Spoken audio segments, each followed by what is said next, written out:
लोकसभा चुनाव संपन्न हो चुका है और भारी कशमकश के बीच एनडीए को पूर्ण बहुमत मिली है।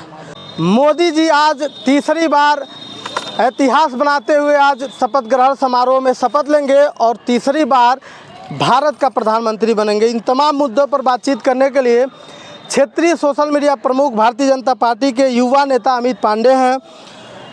आज मोदी जी तीसरी बार शपथ लेने जा रहे हैं, इतिहास बनाने जा रहे हैं। क्या लगता है आपको, क्या माहौल है अभी आप लोगों के बीच में? हम लोगों के बीच में खुशी का माहौल है और ये खुशी इतनी है कि पंडित नेहरू के बाद 3 बार प्राइम मिनिस्टर इस देश का अगर होने वाले कोई हैं तो हमारे यशस्वी प्रधानमंत्री हैं। पंडित जवाहरलाल नेहरू के बाद तीसरी बार प्रधानमंत्री होने वाले अधिकार हमारे प्रधानमंत्री तोड़ रहे हैं और लगातार मुख्यमंत्री रहने के बाद 2001 से मुख्यमंत्री रहे और गुजरात की जनता ने उन पर विश्वास किया। आज तीसरी बार प्राइम मिनिस्टर बनने जा रहे हैं। देश की जनता ने उन पर विश्वास किया और देश की जनता ने विश्वास करके वोट किया और इनको प्रधानमंत्री बनाया। देश की जनता ने विश्वास किया लेकिन फिर भी बहुमत नहीं पार कर पाई बीजेपी। गठबंधन की सरकार है, क्या लगता है आप?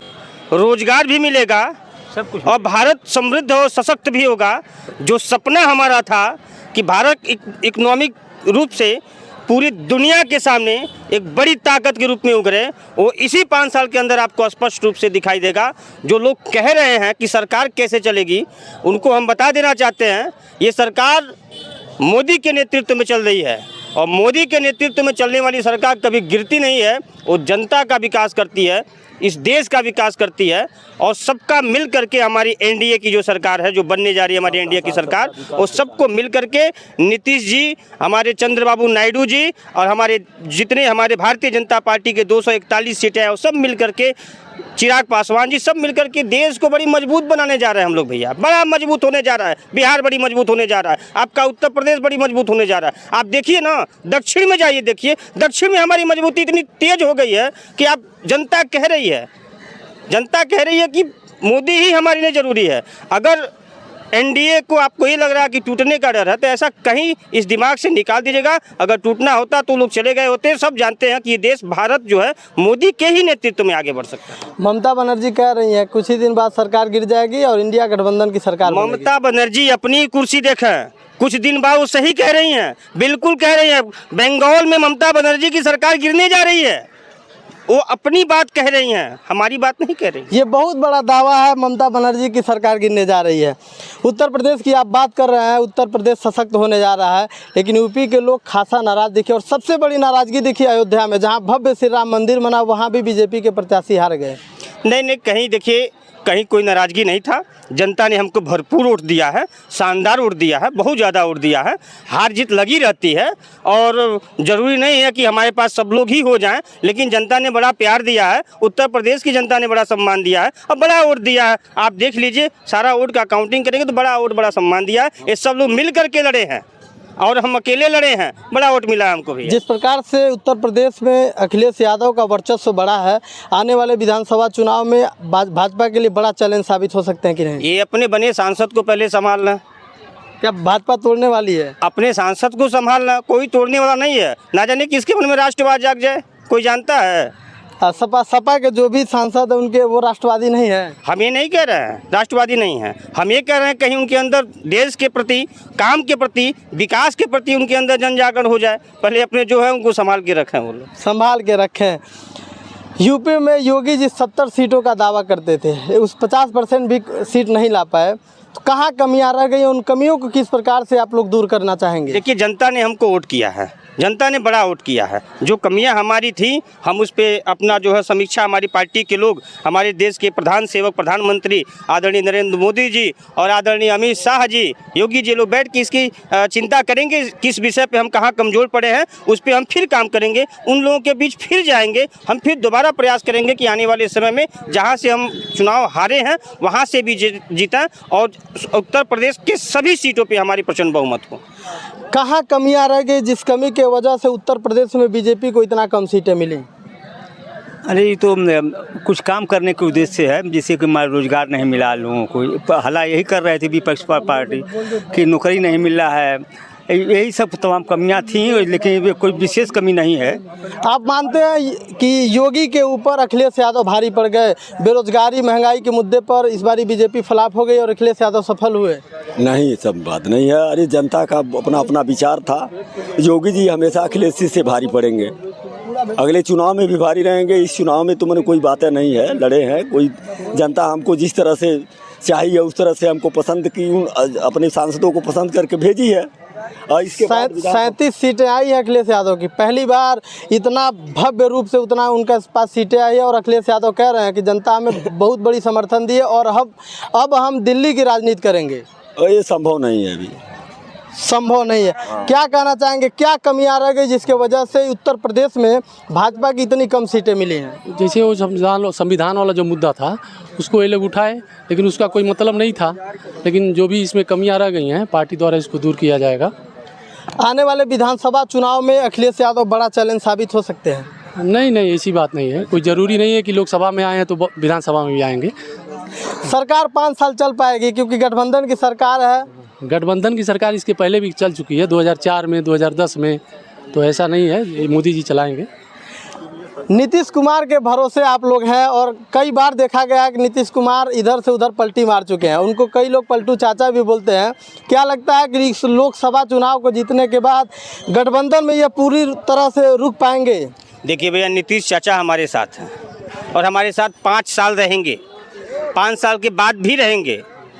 कहने वाले लोग तो बहुत कुछ कहेंगे, तब कहने से कुछ हो जाएगा। तेजस्वी भी कहते थे कि भाजपा छोड़ करके आ गए हमारे साथ ही तो रहेंगे। तेजस्वी यादव जी ने तो 10 लाख नौकरी देने का दावा भी कर दिया था, तो उनकी बातों मत रहिए। ये लोग झूठे लोग हैं, नकारा लोग हैं, कहते कुछ और है, करते कुछ और है। नवरात्रि के समय में ये लोग मछली मीट खा करके वीडियो वायरल करते हैं। इनकी बातों पर क्या बात कर भैया? अपना बिहार संभाले तेजस्वी भैया, अभी उत्तर प्रदेश में ना बोला, बिहार संभाले अपना। राहुल गांधी कह रहे हैं अभी भी समय है, बड़ा खेला हो सकता है। राहुल गांधी जी खेला के इंतजार में है तो इंतजार में रहें। हो सकता हो कि खेला किसके साथ हो सका किसके साथ खेला हो। वो तो संविधान के नाम पे झूठा बोल करके, संविधान खतरे में है चिल्ला करके, रो करके, गा करके, जितना रोना था रो लिए। उसके बावजूद भी ये 92 नहीं पार हुए। 240 है हमारी, 92 पाके खुश बैठे हैं, पता नहीं क्या पाए हैं ये। क्या कहना चाहेंगे, बीजेपी की सरकार 5 साल गठबंधन के साथ चल पाएगी? हाँ, चलेगी। अभी तो आप कह रहे थे कि नहीं चल पाएगी। तब बोलना, हम बोलवाइए ना। चलेगी, गठबंधन चलेगी। क्या कहना चाहेंगे, गठबंधन की सरकार है, चल पाएगी 5 वर्ष पूरा?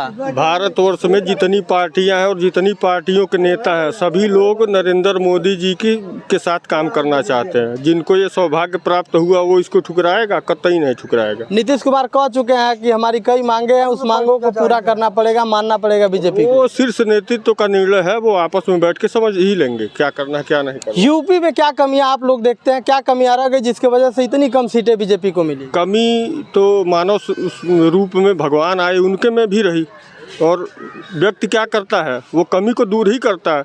जो कमी रह गई आने वाले समय में दूर हो। एक बड़ा सवाल है, पंकज चौधरी का नाम संभावित मंत्रिमंडल में दिखाया जा रहा है, बड़े मीडिया के माध्यम से दिखाया जा रहा है, संभावित नाम है। क्या कहना चाहेंगे, अगर वो मंत्री बनते हैं तो आप लोग क्या कहना चाहेंगे? देखिए, सबसे बड़ी बात तो ये है कि अगर आदरणीय मोदी जी महाराजगंज से जीते हुए प्रत्याशी आदरणीय पंकज चौधरी जी को मंत्रिमंडल में अगर शामिल कर रहे हैं तो ये गौरव पंकज चौधरी जी का तो है, उससे ज़्यादा महाराजगंज की जनता का है कि यहाँ से केंद्रीय मंत्रालय में 2 बार यहाँ का जीता हुआ सांसद जाकर के 2 बार मंत्री बन रहे हैं। और हमें विश्वास है कि पंकज चौधरी जी अपने मंत्रालय में एक शानदार कार्य किए। अपने मंत्रालय के समय उन्होंने महाराजगंज को रेल की पटरी दे दी, लोगों को ट्रेन में बैठाने का जो सपना था महाराजगंज के लोगों को, वो सपना पूरा कर दिया। और इस बार भी वो मंत्रिमंडल में आ रहे हैं तो जो कार्य आदरणीय मोदी जी ने उनको दिया है और जो यहाँ की जनता ने जिता करके उनको दिया है, उस पूरे कार्य पे खड़े होंगे वो, और पूरा विश्वास के साथ महाराजगंज की जनता का, महाराजगंज के आवाम का, महाराजगंज की महिलाओं का, महाराजगंज के युवाओं का और महाराजगंज के मजदूर, गरीब और अंतिम व्यक्ति तक के व्यक्ति का वो विकास करेंगे, उनका चिंता करेंगे, उनको रोजगार भी देंगे, उनको सब कुछ देंगे। जहां 2.5 लाख से ज़्यादा मतों से पंकज चौधरी की जीत होती थी, इस बारी 35,000 के समथिंग जीत हुई है। समीक्षा बैठक की जाएगी महाराजगंज में? देखिए, हमारी पार्टी का विषय है, वो हमारी पार्टी उस पर चिंता कर रही है।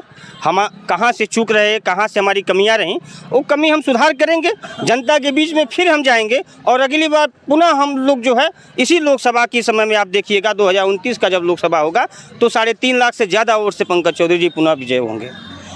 अभी हमारे साथ अमित पांडे जी थे और ये तमाम भारतीय जनता पार्टी के कार्यकर्ता और आम जनता भी है।